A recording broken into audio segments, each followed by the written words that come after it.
All right, before doing television here for the SEC Network, I hosted radio shows for nearly a decade. I can tell you now, there's a certain energy you get when you do a show on location. You get an opportunity to feed off the crowd, and down in the South, you'll get a good crowd, especially when your co-host is the coach of that team.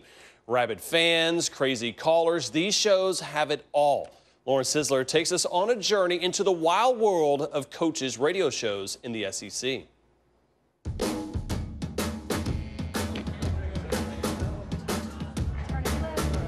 It's about a 4-hour drive, and I wouldn't have missed it for anything. We've been planning this for 8 months now. We got a group of about 20 people. We look forward to this every year. It makes you feel more a part of the college, and it allows you to get more of an insight. You really feel like you're around the closest celebrity that Mississippi State University has. We can talk to him. You can bring a souvenir up here and he'll sign it for you. You get to know somebody, even though we're not his immediate family, we kind of feel like we are. Once a week, fans flock to restaurants across the SEC just to be in the same room as their favorite coach. It's a time-honored tradition where old media thrives, the call-in radio show. You know, this ends up being a little bit more of a social event. You'll have all the fans there, people cheer in, they, ask questions in the audience, they do fun stuff. We kind of get off topic a whole bunch. We'll talk about food, we'll talk about all kinds of different things, and have some fun with the show. They're always just seeing you on the sidelines, and they're seeing you in that game mode. They get to see me kind of be, I guess, a little bit more of a regular person. It's great to be able to take questions from fans week in and week out, to let them in, give them some insight into personal information about who you are, your culture, your team. Most interesting is when people ask about my family or something personally about the history of me playing here. For some reason, everybody thinks that I played here when Herschel Walker and Jerry Hogue played, and I always tell them I'm not quite that old.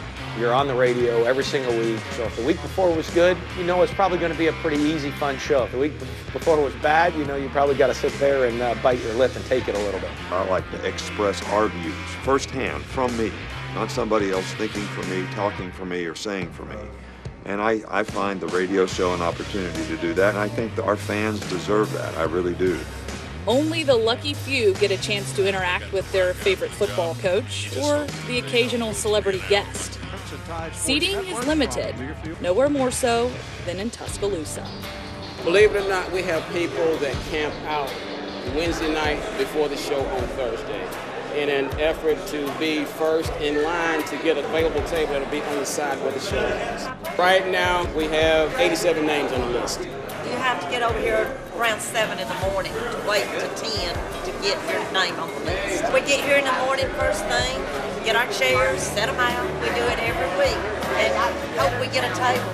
Coach, let's take our first call of the night. You know who it's from? It's from Pee Wee down in Grand Bay, Alabama.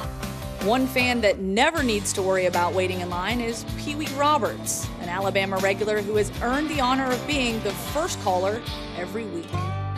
It's my one little perk for calling into the show for so long. I've been calling in to the Coach's Show ever since the beginning, and that was in 1988. I always look forward to hearing from Pee Wee. What's going on, man? Did you watch the film this week? Get everybody graded or what? Well, I watched it, as much as I could watch. He's a big offensive line guy. Like, I would say, in another life, he's going to be an offensive line coach because that's all he ever wants to know about. Do you ever take his opinion and put it into play? It makes me think sometimes. For some coaches, interacting with fans goes beyond answering questions. A couple years ago, we had a bye week, and they're like, can we do something fun during the bye week? And I said, all right, let's do a wing eating contest. Year one, they had a manager and someone from the audience challenged me, and I crushed them. So year two, they're like, can we do the same thing? And they brought some other people in. I didn't participate, but I witnessed it. He did win. Have you seen the guy eat the hot dogs at the hot dog eating contest on TV? Well, that's what he looked like. I think once they saw my wing eating technique, I did 25 in 5 minutes. They were pretty intimidated, and so no one's yet to beat me in the wing eating challenge during the radio show. We're out there, we're asking them to come support us. We're asking them to come buy season tickets, come to the games, and so the fans make that happen. So you want to make sure that their voice is heard, and you try to be as accountable as you can to them. You got to love it. Any segment that includes a grown man called Pee-wee and Dan Mullen mowing down chicken wings. Again, you never have any clue what's going to happen during these coaches' radio shows.